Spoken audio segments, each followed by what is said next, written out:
O nosso assunto continua sendo eleição aqui, né? Em torno do sacrifício de Jesus, falando de salvação. O papo é soteriologia, o papo é esse movimento de Deus para resgatar a sua criação. E é um assunto delicado, a gente já mencionou um pouquinho algumas coisas sobre isso, a gente começou a entrar e nós, só recapitulando a aula passada, nós tínhamos falado que a eleição não pode ser vista fora de um frame, né? A gente estudou detidamente esse quadro aqui e foi necessário para a gente começar, para a gente poder avançar agora, né? Então, recapitulando aqui rapidamente, né? Primeiro frame, Deus não é o autor do pecado. Segundo, é indispensável que seja Deus quem toma a iniciativa da salvação. Terceiro, o homem é responsável por suas ações. Existe uma tensão, sim, soberania de Deus e responsabilidade humana. E quando a gente tenta solucionar essa tensão, a gente começa a cair em problemas bastante grandes dentro da teologia, né? A gente vai ver um pouquinho mais disso hoje. Aquela diferença entre calvinistas e arminianos. A gente vai falar sobre isso ali na frente, tá, gente? Eu não sei nada disso, ele fica mencionando, puxa vida, que professor mais insensível esse. Não, nós vamos falar. É que as coisas têm uma ordem, né? Primeiro eu preciso entender o que a palavra de Deus fala, mais do que sistemas teológicos falam, né? E o quarto frame, as ações de Deus são baseadas em seu santo e sábio conselho. E a gente falou no finalzinho aqui, então, na verdade, a gente definiu aqui, né? Num sentido amplo, a eleição designa, é a designação de algo ou alguém para o cumprimento de um papel específico, né? Isso está presente lá no Antigo Testamento, isso está presente no Novo Testamento. Lá no Antigo Testamento, Deus elegeu Israel, não porque Israel fosse melhor, não porque o projeto de Israel foi, escolhi você como meu povo porque eu gosto de você, você é legalzinho, e eu quero te dar uma coisa melhor do que quero dar para as outras nações. Não, o papel de Israel é um papel de responsabilidade, de mediação. Israel não foi escolhido porque era melhor, foi escolhido porque era mais necessitado. Deus fez questão de escolher um povo onde ficasse evidente a sua graça, o seu poder, a sua existência, ok? A eleição, por exemplo, de Ciro, lá em Isaías 45, o papel de Ciro dentro do projeto de Deus, sem que Ciro ainda existisse. Paulo, falando sobre a sua escolha, nós chegamos a ler sobre isso aí na semana passada, né? E num sentido restrito, a eleição é a escolha divina, soberana e atemporal das pessoas a quem Deus haveria de salvar. Nós discutimos um pouco dessa questão de atemporalidade apresentando esse gráfico aqui, né? Quando Deus ele existe, ele está presente, ele se faz presente na sua criação, aquilo que nós chamamos de imanência, ele ouve as nossas orações. Um exemplo de intervenção de Deus, ou de presença de Deus, de manifestação clara de Deus dentro da nossa realidade, a própria encarnação de Jesus, os milagres, as intervenções de Deus, os favores de Deus, enfim, Deus ele se relaciona conosco dentro do sistema. Esse sistema que ele criou está aberto para a sua presença. Mas Deus existe também de forma transcendente. Ele existe de uma forma onde só ele é, onde só a Trindade existe.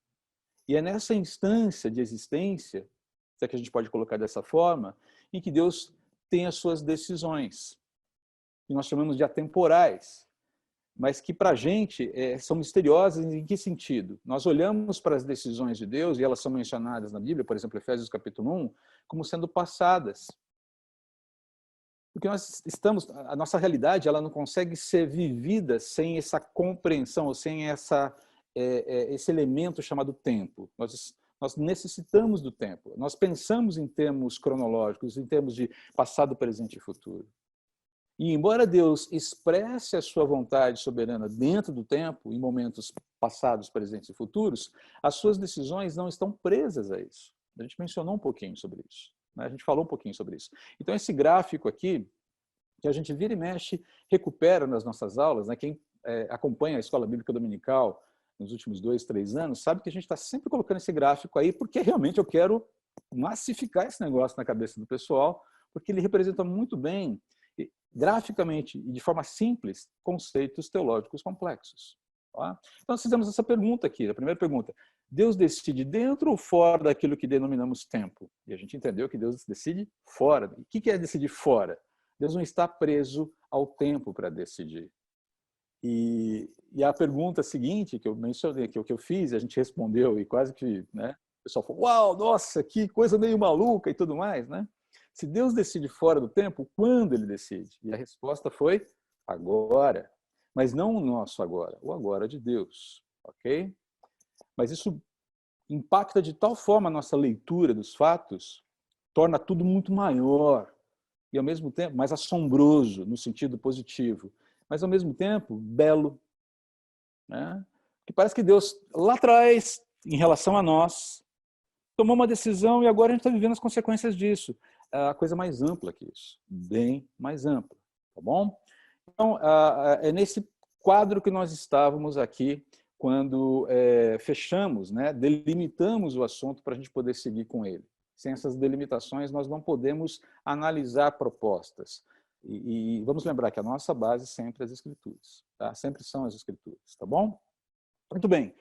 Vamos seguir aqui, então. Olha só, eu gosto muito desse teólogo. Ele é um calvinista, mas isso não significa que eu não possa concordar com ele em muita coisa, tá? Apesar de discordar de algumas. Mas eu admiro demais esse homem, já faleceu, já está na glória.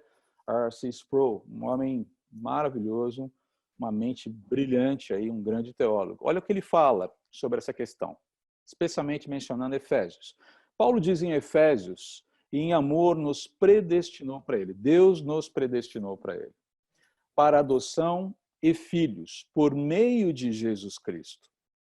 Segundo o beneplácito da sua vontade, segundo o conselho da sua vontade, segundo a sua muita sabedoria, o seu discernimento, a sua compreensão, que nós não conseguimos mensurar, nós não conseguimos sequer acessar. Ele está falando do capítulo 1, versículo 5. E aí ele faz o seguinte comentário: aqui aprendemos por que Deus faz o que faz. Para a sua própria glória. O alvo final dos decretos de Deus é a sua própria glória. E as decisões e escolhas que ele faz em seu plano de salvação se baseiam no beneplácito, na aprovação real da sua vontade. Ou seja, quando Deus decide, ele tem como alvo final a glorificação do seu nome. Nossa, André, como isso é egoísta. Nossa, André, como isso é vaidoso. Seria para a gente, não para Deus.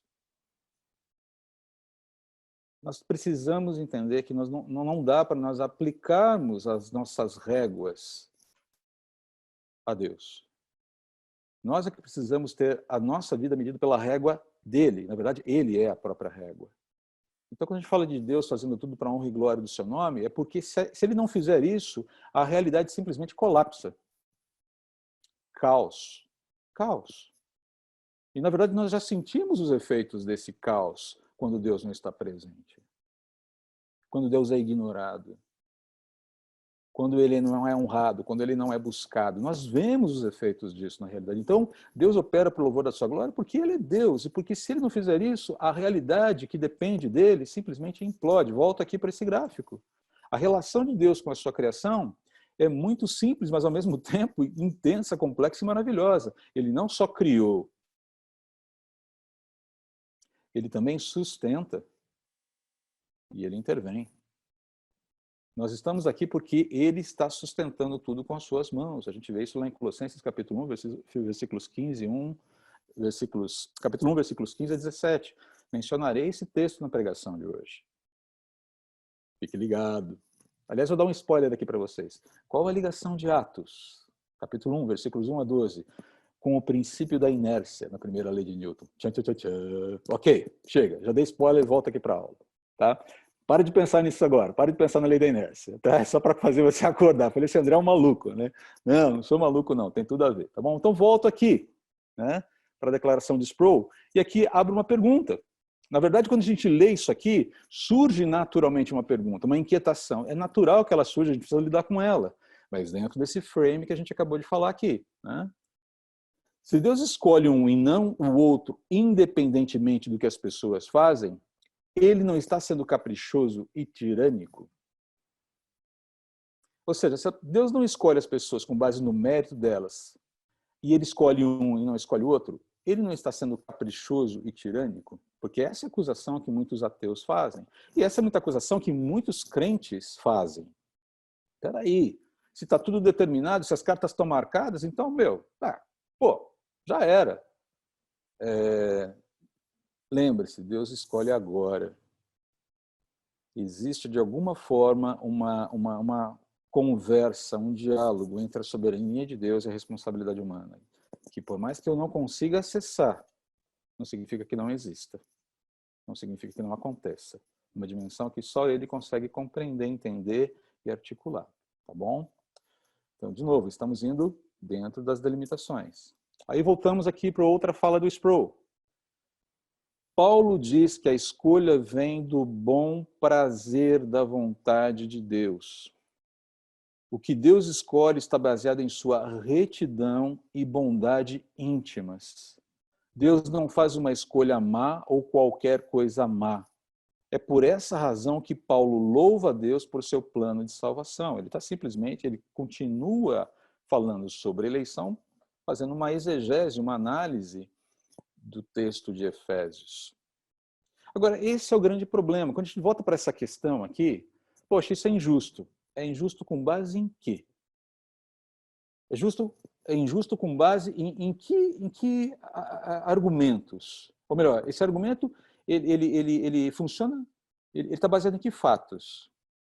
Como eu posso dizer que isso é injusto?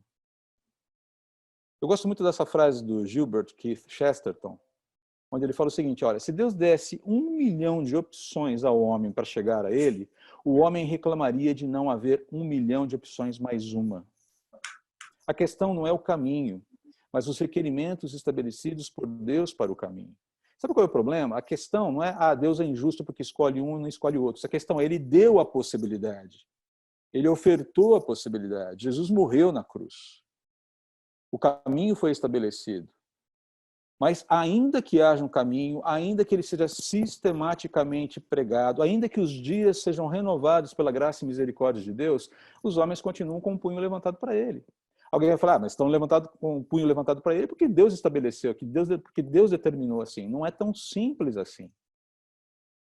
Nós acabamos de ver pelo frame que não dá para dizer que Deus determinou isso dessa forma. A Bíblia não nos dá essa leitura. Nós não podemos estabelecer que Deus determinou que esse vai, esse não vai, esse aqui vai endurecer o coração. Mas a Bíblia fala de que Deus endureceu o coração do faraó.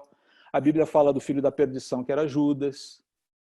Mas ainda assim, mesmo com essa questão do movimento de Deus trabalhando nessas disposições, você não pode alegar doutrinariamente, você não pode formar uma doutrina da perdição que Deus determinou que vai ser perdido aquela pessoa. Pessoa A, pessoa B, pessoa C, essa pessoa está escolhida por Deus para ir para o inferno. Isso não existe nas Escrituras. Você criar uma doutrina desse tipo, com base, por exemplo, no relato de Judas, é perigoso. Porque eu preciso ler. A Bíblia é uma regra, existe uma regra hermenêutica de interpretação das Escrituras que a Bíblia explica a própria Bíblia. E quando eu tenho uma informação obscura, eu preciso sempre olhar para essa informação obscura à luz de outras informações mais claras. Porque senão eu cometo besteira. Lembra-se do exemplo lá do pastor adúltero? Passei esse vídeo na escola bíblica há um tempo atrás, acho que foi o ano passado.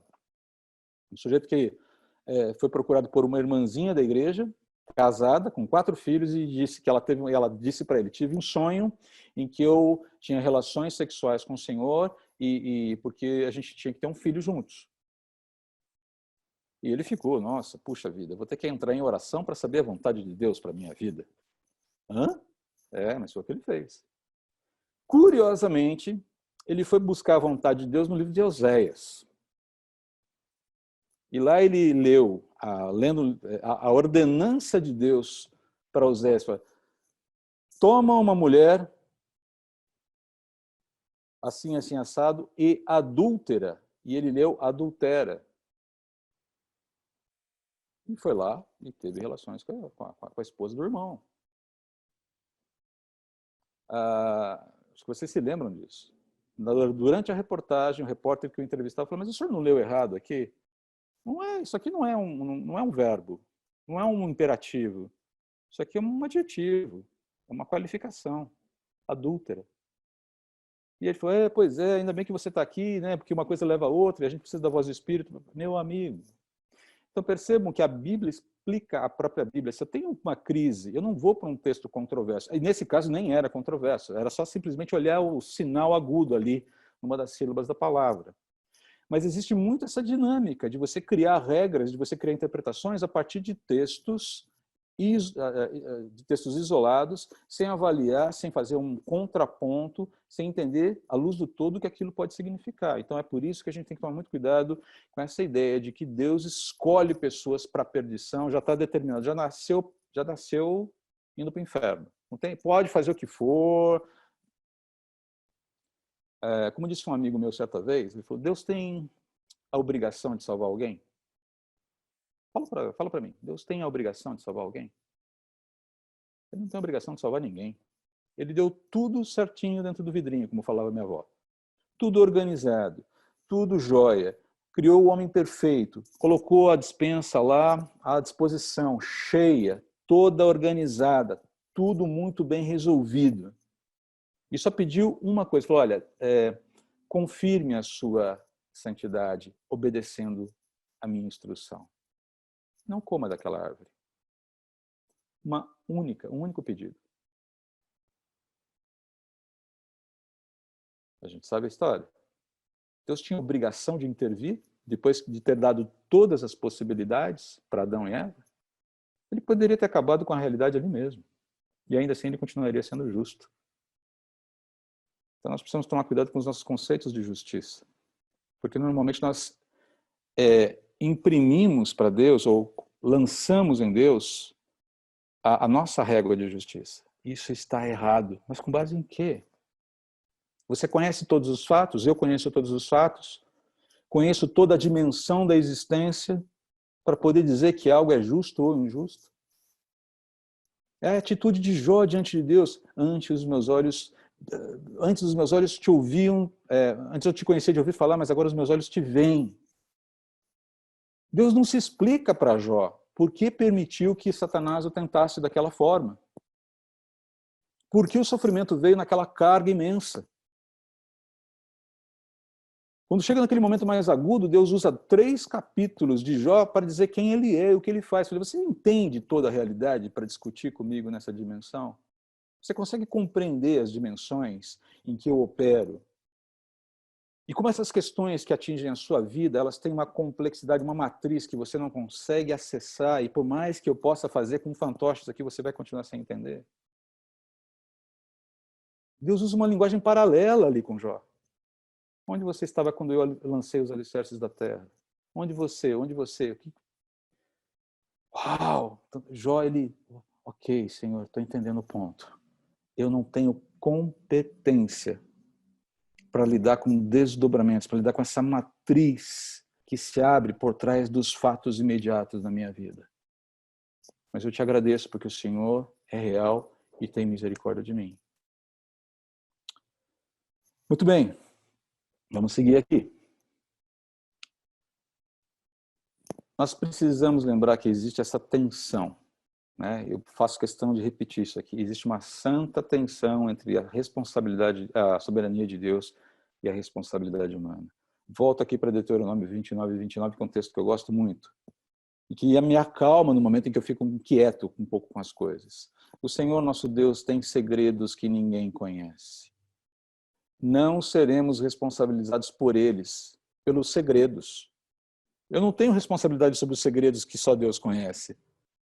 Eu não preciso me incomodar com eles. É por isso que Deus, inclusive, condena o ocultismo, a busca pelo oculto. Porque quem busca o ocultismo busca revelar, trazer à luz coisas que não devem ser reveladas. Coisas que pertencem aos domínios de Deus e vão acabar mexendo com coisas que não devem. Não seremos responsabilizados por eles, mas nós e nossos filhos somos responsáveis para sempre por tudo o que ele nos revelou, para que obedeçamos a todos os termos desta lei. Aquilo que está esclarecido, aquilo que foi informado, Sobre isso eu sou responsável. Eu tenho a responsabilidade de lidar com essa informação. Então perceba, a palavra de Deus é um livro finito, uma revelação finita sobre um Deus infinito. Ela não conta tudo o que nós gostaríamos de saber sobre Deus, mas ela conta tudo o que é necessário que saibamos sobre Ele. Ok? Isso não me satisfaz, André. Bom, eu sugiro a você que comece a repensar essa sua disposição sobre o que é ou não satisfação. Porque ele não vai abrir nenhuma coisa que pertence aos seus domínios, aquilo que são coisas dele. Vou falar um pouquinho sobre isso também hoje, na pregação. Tem uma dinâmica interessante lá entre Jesus e os discípulos, em torno de uma questão que diz respeito ao Pai, que em algum momento vai ser revelada, mas naquele momento não era para ser. Então essas questões precisam ficar bem organizadas na nossa mente. Isso abaixa a nossa bola, faz com que a gente entre diante de Deus com uma atitude mais humilde, mais serena, mais calma. Ok, Senhor, eu não conheço tudo, não entendo tudo, tudo que eu gostaria de entender, eu tenho competência para entender, e o Senhor também não me deu todos os detalhes, porque mesmo que desse, eu não teria condições de abraçar e processar isso. Então, perceba, a teologia que ela entra num terreno bastante cuidadoso, um terreno bastante sensível, e ela precisa ser cuidadosa, tá bom? Muito bem. A gente fala, continuando ainda nesse assunto sobre eleição, né? Sempre vai existir essa tensão entre as duas doutrinas, né? Vamos dar uma olhadinha aqui em João, capítulo 1. Evangelho de João, capítulo 1, versículos 12 e 13. Olha aqui. Aquele que é a palavra, vou ler a partir do 10. Aquele que é a palavra, o Senhor Jesus, estava no mundo, e o mundo foi feito por intermédio dele, mas o mundo não o reconheceu. Veio para o que era seu, mas os seus não o receberam. Contudo, aos que o receberam, aos que creram em seu nome, deu-lhes o direito de se tornarem filhos de Deus, os quais não nasceram por descendência natural, nem pela vontade da carne, nem pela vontade de algum homem, mas nasceram de Deus. Ele está falando de responsabilidade humana aqui, e também de soberania divina. Outro texto aqui, 6:47. João 6, 47. Não 4:7, 47. Olha aqui. Olha que bonito isso. Asseguro-lhes que aquele que crê tem a vida eterna. Todo aquele que crê tem a vida eterna. Crer em quê? Em quem? Que Jesus é Deus encarnado que morreu pelos meus pecados. O evangelho não é difícil, gente. É simples. Que creem que há um Deus, que crê que há um Deus, que esse Deus existe, que ele é real e que ele mesmo se fez sacrifício em nosso favor.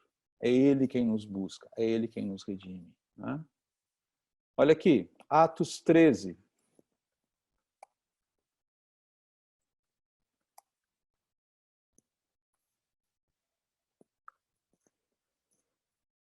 Olha que interessante. Vou ler aqui um pouquinho mais o texto.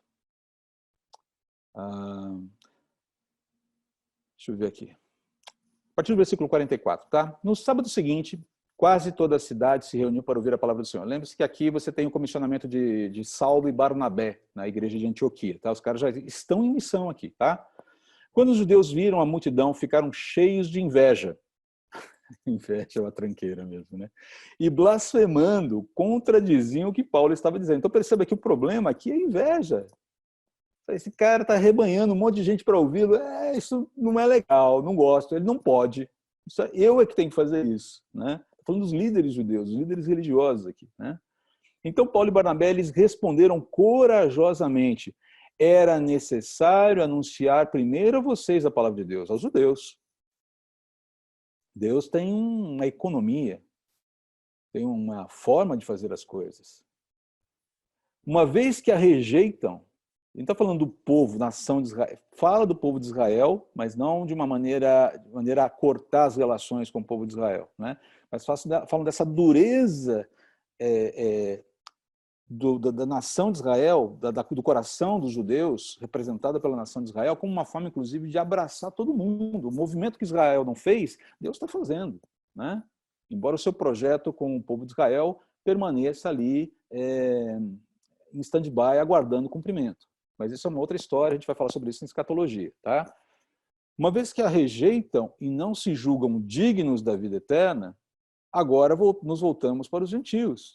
Paulo aqui está sendo meio sarcástico até, tem uma certa ironia aqui. Uma vez que a rejeitam a palavra de Deus e não se julgam dignos da vida eterna, já que vocês estão desprezando, eu acho que não precisam, né? Porque vocês se bastam, né? Se acham cumpridores da lei, a sua meritocracia resolve o seu problema, a gente vai para o gentio. Pois assim o Senhor nos ordenou: eu fiz de você luz para os gentios, para que você leve a salvação até os confins da terra. Aqui é a utilização, né, do Antigo Testamento nas ações dos apóstolos do Novo Testamento. Essa utilização constante do Antigo Testamento, né, é um desafio bastante grande entender a utilização de muitos textos, mas está muito claro aqui o foco, o propósito de Deus de alcançar os gentios. Ouvindo isso, os gentios alegraram-se e bendisseram a palavra do Senhor e creram todos os que haviam sido designados para a vida eterna. Responsabilidade humana, soberania de Deus. Esses caras ficaram maravilhosos. Nossa, cara, esse negócio é para a gente também. Que legal, fantástico. Que o coração está apertado sem saber se... E na sequência, creram, né? Todos os que haviam sido designados para a vida eterna. Responsabilidade humana, soberania de Deus. Está aqui presente o tempo todo. Tá? O desequilíbrio nessa visão, assim, é aquele negócio que está lá. Né? A gente precisa manter esse negócio equilibrado. Se você desequilibra essa tensão, essa santa tensão, e lembre-se, eu gosto de ecoar aquilo que o Daniel Lima falou para a gente há uns 2 ou 3 retiros passados na CBMU. Ele falou, olha, existem tensões na vida do crente que não precisam ser resolvidas, gente. Essa mania de querer resolver todas as tensões, especialmente as teológicas. Calma lá, vai devagar, não precisa. Tá? Algumas tensões, a gente pode conviver com elas sem que isso cause grandes males. Aqui essa é uma delas, tá bom? Então, o desequilíbrio entre essas duas doutrinas, ou seja, que Deus é soberano e que o homem é responsável, de um lado, vai gerar um determinismo, um fatalismo, uma apatia e um orgulho. Normalmente é quem compreende mal, por exemplo, as doutrinas mais do lado calvinista. Vou dar um exemplo para vocês. Uns bons anos atrás, mais de 20 anos atrás, quando eu era líder de jovens numa igreja, nós recebemos de uma outra cidade um jovem que veio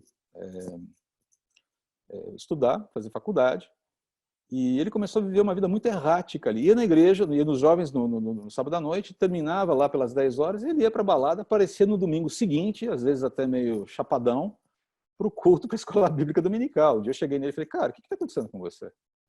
Que vida é essa que você está levando? Né? Tinha grana, estava sozinho, morava sozinho, estudava na faculdade, ganhou o carro do papai, aquela coisa toda. Ele virou assim para mim e falou, André, qual é? Eu falei, qual é? Digo eu. Ele falou, não, André, você tem que entender o seguinte, eu sou calvinista, cara. Eu falei, e daí? Eu falei, eu já estou salvo, cara, eu vou viver minha vida, estou garantido, não preciso me preocupar com mais nada. Eu falei, cara, eu acho que Calvino está revirando no túmulo agora. Reviraria no túmulo agora se ele pudesse ouvir você falando. Você não entendeu nada do que Calvino defendeu. Mas essa é a posição de muitos cristãos, ou chamados, ou alguns que se dizem cristãos. Eu estou garantido, cara, eu vou para o céu. Aqueles que vão ser salvos, os que não vão ser salvos, não vão ser salvos, peanuts, né? Tô nem aí. Opa, você não entendeu o evangelho, cara, porque a ênfase do evangelho é o outrocentrismo, é o amor pelo outro. Quando Jesus me salva, ele me conscientiza de que eu existo para abençoar o próximo. A minha função nesse mundo é ser sal e luz, é abençoar o meu próximo, seja ele cristão, seja não. Para com os cristãos, edificação, para com os não cristãos, testemunho da verdade. Entendeu? Determinismo. Eu vou ser salvo, quem quiser. Deus vai salvar quem ele quiser, não preciso me preocupar com isso. Não tenho que evangelizar ninguém, não tenho que testemunhar para ninguém, eu vou viver minha vida numa boa. Por outro lado, existe uma tendência também, quando você tem esse desequilíbrio do outro lado, você vai gerar um emocionalismo muito mais exacerbado. Porque as pessoas vão precisar, de alguma forma, vão entender ou vão associar uma espiritualidade saudável com essa coisa das experiências, da vivência de experiências que são muitas vezes fabricadas, que são muitas vezes forçadas. Também haverá um egoísmo aqui. Porque você vai lidar muito com as questões da meritocracia, o quanto eu preciso fazer para que Deus goste de mim. Então, as minhas ações, elas estão voltadas, ainda que sejam para o próximo, elas estão centradas em mim. Isso existe dentro do cristianismo. Olha, Deus, você viu só como foi legal com o meu irmão ali? Ó, dei uma oferta legal, uma oferta gorda para a igreja esse mês, hein? Ô, senhor, você viu como eu ajudei a velhinha a atravessar a rua hoje? Ô, senhor, você viu como eu ajudei minha mãe a lavar a louça lá em casa nesse domingo? Ah, a louça hoje é minha. Chegou no final, a mamãe, ai, filhinho do coração, como você é bondoso, como você encarna a pessoa de Jesus. Aí você dá aquela olhada para cima e fala, tá vendo, Jesus? Não é essa a ideia aqui. Também vai gerar um ativismo, porque, invariavelmente, essas pessoas elas estão associando a sua santificação, estão associando o seu crescimento, a sua maturidade, o seu andar com Jesus, a garantia da sua salvação, a uma atividade religiosa, a um ativismo religioso. Na verdade, você tem o mesmo problema aí no fundo, o orgulho. Um é o orgulho pela indiferença, o outro é o orgulho pelo ativismo propriamente dito. Né? Os dois estão preocupados consigo mesmos apenas. Né? Então, esses desequilíbrios precisam ser... esse desequilíbrio ele precisa ser sempre muito... a gente precisa ficar atento com ele pode acontecer na vida do cristão. Tá bom? Muito bem. A gente vê aqui essa questão da eleição, né? Essa tensão, de novo, da responsabilidade humana presente, especialmente ali em Romanos. Paulo vai falar muito sobre isso. Eu não vou abrir esse texto agora, porque senão a gente vai gastar muito tempo aqui, mas eu vou colocar aqui no PDF para você. Aliás, acho que o PDF já foi gerado, mas eu preciso fazer uma atualização nele, que eu fiz algumas inserções. O PDF já está no Classroom para você, mas eu preciso fazer algumas atualizações aqui. Mas você pode pegar o que já está disponível lá, depois a gente passa para vocês aí o endereço novamente, para aqueles que ainda não têm, tá bom? Então, essa tensão da responsabilidade humana e soberania divina também está muito presente ali em Romanos, por exemplo, onde Paulo fala claramente sobre esse assunto. E quando você acha que ele vai dar uma resposta clara sobre, ok, agora ele vai dar o segredo de Tostines para mim no que diz respeito à eleição, ele dá a seguinte resposta: quem é você, ó homem, para discutir isso com Deus? Aí você fala, pô, Paulo, você ficou ali armando uma jogada, fez um baita de um esquema tático, montou um argumento, e de repente você chega e fala, quem é você para discutir com Deus? Eu falo, cara, pô, que frustrante, que anticlimático, cara. Vou beber Coca-Cola com o beicinho no chão agora. Mas ele estava falando justamente isso. Falou, cara, isso é inacessível para a gente. A gente não acessa isso. Essa tensão está aí, a gente vai ter que conviver com ela. Tá? Muito bem, vamos seguir aqui em frente. Tá? Aqui eu preciso trabalhar um pouquinho, mais alguns conceitos que eu mencionei aqui e ali, né? Por exemplo, a própria situação lá do faraó. Né? Primeira observação, a soberania de Deus nunca anula a responsabilidade humana. São verdades que se completam, elas não competem uma com a outra. Quando você olha, por exemplo, para Êxodo capítulos 8, 15, 19, versículos 19 e 32, depois você também olha para o relato no próprio livro de Êxodo, capítulo 9, 12, 10 e 20, capítulos 9 e 10, versículos 12 do capítulo 9, 1, 20 e 27 do capítulo 10, você vai perceber que existe essa dupla descrição aí, de que, por um lado, Faraó endureceu o seu coração, e do outro, Deus o endureceu. As duas coisas estão acontecendo juntas. As duas coisas estão acontecendo juntas. Ah, mas não pode. Por que não pode? Ah, mas é porque eu não entendo e eu não aceito. Bom, se você não entende, é uma coisa. Quanto a aceitar, eu posso não aceitar que a lei da gravidade existe. E subir no topo aqui do Secov e pular lá e falei, e agora eu vou voar. E a lei da gravidade continuará existindo e não vai funcionar. Não é porque eu aceito ou não que as coisas devem ser do jeito que eu acho. É uma informação que está dada, ela está revelada, ela foi informada para a gente. Faraó endureceu seu coração. Deus mencionando para Moisés, eu vou endurecer o coração dele. Eu vou intensificar essa fervura. Agora lembre-se, por que Deus faz isso? Para ensinar o povo sobre quem é esse Deus que se chama Eu Sou, de que a gente sabe que tem uma ligação tanto quanto remota com os nossos antepassados, mas a gente nunca viu o sinal dele, a gente não sabe exatamente quem ele é, e as divindades do Egito aqui, a turma do Egito aqui é brava. Ou essa turma aqui do Egito, bota fogo em todo mundo. E Deus fala, não, tá bom, vamos lá, vamos por clinch, né? Vamos bater aqui um MMA, um extreme fighting aqui do Egito para ver quem é que manda nessa história. Tá? Tanto é que as pragas, você sabe disso, quem não sabe, então a informação aqui vai em primeira linha. As 10 pragas do Egito, todas elas dizem respeito a uma divindade, a uma área, uma suposta área de influência de uma divindade egípcia. Se os deuses do Egito são tão poderosos ou fossem tão poderosos quanto os egípcios criam, eles deveriam ter dado conta de vencer o Deus de Israel em cada uma dessas etapas. Em cada uma dessas pragas. Eles deveriam ter vencido e não venceram.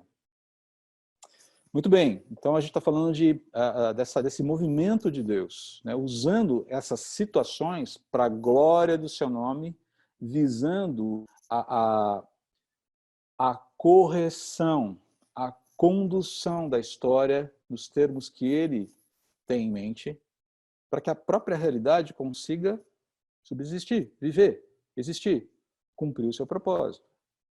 Segunda observação, ninguém que crê precisa ter medo de que não seja eleito. Essa é uma coisa interessante, né? Quem não crê não está preocupado por não crer. Tem muita gente que fala, nossa, André, será que eu vou perder a salvação? Será que eu sou salvo? Será que eu aquele medo, será que Deus me chamou para ser dele? Será que esse tipo de medo, né, é próprio de quem já creu. E você não precisa ficar preocupado com a possibilidade de perda de salvação, porque o que garante a permanência no corpo de Cristo, na família de Deus, são os méritos do Filho mais velho, são os méritos de Jesus. Não há demérito em mim que consiga remover, que consiga apagar, que consiga simplesmente tornar obscuro os méritos de Jesus na cruz. Efésios 2, é importante ler esse texto. Eu sei que eu estou despejando um caminhão de informação em vocês aqui hoje. Mas é que a gente precisa andar com esse assunto, porque senão a gente vai passar o resto do ano falando sobre eleição, e aí não dá. Né? Esse aqui é um voo hipersônico sobre o assunto, tá bom? Só para te organizar os nossos pensamentos sobre ele, tá bom? Olha só o que Paulo fala lá no capítulo 2. Vocês estavam mortos em suas transgressões e pecados, nos quais costumavam viver quando seguiam a presente ordem. Deste mundo e o príncipe do poder do ar, o espírito que agora está atuando nos que vivem na desobediência. Anteriormente, todos nós também vivíamos entre eles, satisfazendo as vontades da nossa carne. Não quer dizer que a gente fazia tudo exatamente igual, mas quer dizer que a gente tinha as mesmas inclinações, seguindo os seus desejos e pensamentos. Como os outros, éramos, por natureza, merecedores da ira. Todavia, Deus, que é rico em misericórdia, pelo grande amor com que nos amou, deu-nos vida com Cristo quando ainda estávamos mortos em transgressões. Pela graça vocês são salvos. Deixe que esses versículos 4 e 5 entrem no seu coração aí na sua mente e façam um afago em você. Todavia, Deus, que é rico em misericórdia, pelo grande amor com que nos amou, deu-nos vida com Cristo, quando ainda estávamos mortos em transgressões. Pela graça vocês são salvos. Não diz respeito ao quanto eu opero, ao que eu faço, diz respeito ao seu favor vindo em minha direção aqui. Terceira observação. A Bíblia nunca enfatiza que alguns foram escolhidos para a perdição. Já mencionei isso aqui. Por quê? Novamente, eu preciso ler um texto que muitas vezes me causa uma certa inquietação ou dúvida à luz de outros textos. Olha só, outros textos importantes aqui para a gente considerar sobre esse assunto. Tá? Conhecidíssimo. Porque Deus tanto amou, João 3,16, porque Deus tanto amou o mundo que deu o seu Filho unigênito para que todo o que nele crer não pereça, mas tenha a vida eterna. Percebe aqui? Essa construção dizendo claramente que todo aquele que crer no Filho será salvo. Vamos lá, 2 Pedro agora. Capítulo 3, versículo 9. Opa, deixa eu ver se eu consigo. Estou apanhando aqui de novo do... Foi. Olha aqui. Olha aqui, mais um textinho para a gente lidar com a questão do tempo aqui, né? Não se esqueçam disso, amados, para o Senhor um dia como 1000 anos e 1000 anos como um dia. Tá? Essa questão o tempo não é um problema para Deus, né? Deus lida muito bem com o tempo é uma variável nas suas mãos, tá? O Senhor não demora em cumprir a sua promessa como julgam alguns. Ao contrário, ele é paciente com vocês, não querendo que ninguém pereça, mas que todos cheguem ao arrependimento. Sabe o que é interessante? As pessoas que acusam Deus de tirania não param para pensar que estão vivas por causa da misericórdia dele. Na verdade, não querem aceitar que estão vivas por conta da misericórdia dele. Que mais um dia nesse mundo significa mais um dia de misericórdia, mais um dia de graça, mais um dia de favor estendido para que as pessoas se arrependam. É por isso que eu fico muito preocupado com essas disposições que existem entre os crentes de ver o circo pegar fogo, Jesus voltar e botar para quebrar logo de cara. Eu quero que Jesus volte, gente. Eu vou falar sobre isso na mensagem de hoje também. Eu vou falar muita coisa na mensagem de hoje. Mas nós precisamos ser cuidadosos com a agenda de Deus, com a pauta de Deus. Precisamos ser muito cuidadosos. Ele deseja que todos cheguem ao arrependimento. Bom, mas se ele deseja, por que ele não executa? Tensão, soberania de Deus, responsabilidade humana. Está aí. Mas isso não significa que o coração de Deus não esteja inclinado nessa direção. Ok? Quarta observação. Deus ordena tanto o fim como o meio. Sem a pregação do evangelho e a fé pessoal, ninguém será salvo. Ah, Deus determinou, a pessoa vai ser salva. Não, mas ele também determinou não só o fim, ele determinou o meio, e é através da pregação do evangelho e do crer, da confissão de fé, da confissão com a boca, né? Essa confissão pessoal diante dos homens. Eu creio em Cristo, Ele é o meu Senhor, eu sou pecador, Ele morreu na cruz por mim, eu creio nisso. E isso traz uma série de responsabilidades para a gente. O testemunho é a mais imediata e a maior delas. Vamos dar uma olhadinha aqui em Atos capítulo 18. Para você entender, para ficar bem claro, na verdade, o que a gente está querendo dizer com isso. Olha só. Olha aqui. Certa noite, o Senhor falou a Paulo em visão: não tenha medo. Continue falando e não fique calado. Pois estou com você. E ninguém vai lhe fazer mal ou feri-lo, porque tenho muita gente nesta cidade. Né? A gente está aqui, deixa eu ver onde Paulo está aqui, ele está na Macedônia, ele já passou para a Macedônia, agora eu não lembro a cidade em que ele está aqui nesse momento, acho que está em Corinto já, ele já está em Corinto. Tá?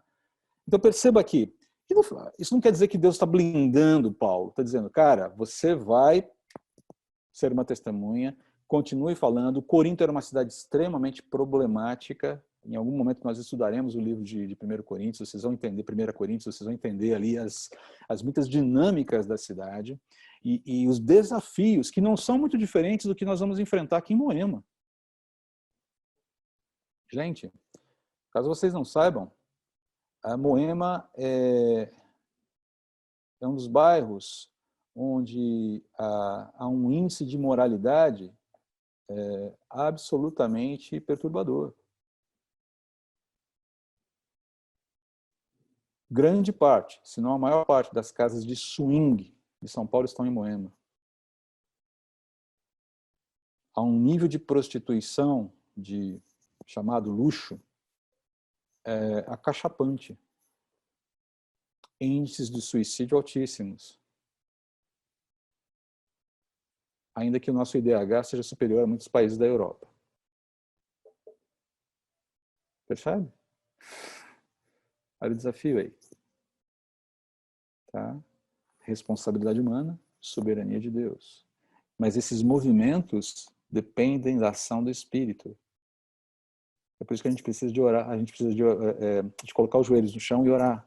Precisamos de oração, precisamos de intercessão, de clamor para empoderamento, sem o Espírito de Deus atuando no nosso coração, nos capacitando a amar, a entrar, a sermos corajosos no Senhor. A gente não dá conta. Porque a minha tendência natural é estar muito preocupado com o meu próprio mundinho. E nesses tempos de pandemia, que está todo mundo muito tempo dentro de casa, a gente tende mais a inércia do que nunca. Vou falar sobre inércia de novo. Já falei para vocês, vou falar de novo. Daqui a pouquinho eu vou explicar essa história aí. Estou dando muito spoiler da mensagem, né? Tá? Que está na cabeça aqui. Então, mas vamos em frente aqui. Então, percebam, Deus ordena tanto o fim como o meio. E nós fazemos parte desse processo. Paulo, vai lá, tenha coragem. Estou contigo. Prega o evangelho. Essa responsabilidade é nossa. A glória de Deus, última observação, a glória de Deus sempre está em foco quando a Bíblia trata desse assunto, ou de qualquer outro assunto, né? Mas especialmente eleição. Nós precisamos descansar, aprender a descansar e confiar na soberania de Deus e obedecer na responsabilidade humana. Ou seja, eu confio na soberania de Deus. Deus é soberano, eu estou confiando. Ele está no controle, ele sabe o que está fazendo. Mas isso não implica que eu não deva obedecê-lo, fazer aquilo que me cabe fazer, aquilo que ele me diz. Isso aqui é a tua responsabilidade, André. Cumpra. Como homem, como marido, como cidadão, como membro da comunidade cristã, como pastor. Essas são as suas responsabilidades. Cumpra-as, porque eu vou cobrar de você o cumprimento de cada uma delas.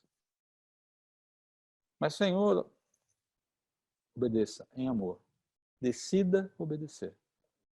Porque você está sendo capacitado. Eu estou com você. Eu estou te dando uma série de benefícios. Eu estou te fortalecendo. Eu estou te dando tantas coisas justamente para que você cumpra o seu propósito. Deus não me dá coisas boas, inclusive uma esposa maravilhosa. E aqui, entenda que até mesmo uma esposa maravilhosa tem a finalidade de cumprir o propósito que ele tem na minha vida. Um marido maravilhoso. Permanecer solteiro ou solteira visa uma capacitação que Deus dá para seguir, para cumprir o propósito dele. A gente fica sempre olhando aquilo que a gente não tem, aquilo que a gente não é, aquilo que está faltando. Mas e se Deus nos quer exatamente nessa condição? Porque é nessa condição e abraçando essa condição que nós cumpriremos os propósitos que ele tem. Fomos chamados para viver e ele nos colocou nessa condição. É a família que você pertence, é o status social que você tem. São os filhos que Deus te deu para criar. É o marido com o qual você casou, é a esposa que você tem. A falta de uma família, você talvez seja sozinho. Talvez tenha acontecido uma situação difícil para você, você se divorciou. Você não está excluída da família, da aliança de Deus, da família da promessa, por conta dessa condição. É essa condição que Deus vai usar a partir de agora. Isso quer dizer que as mazelas que aconteceram na sua família, na minha família, são culpa de Deus? Deus programou cada uma delas? Não.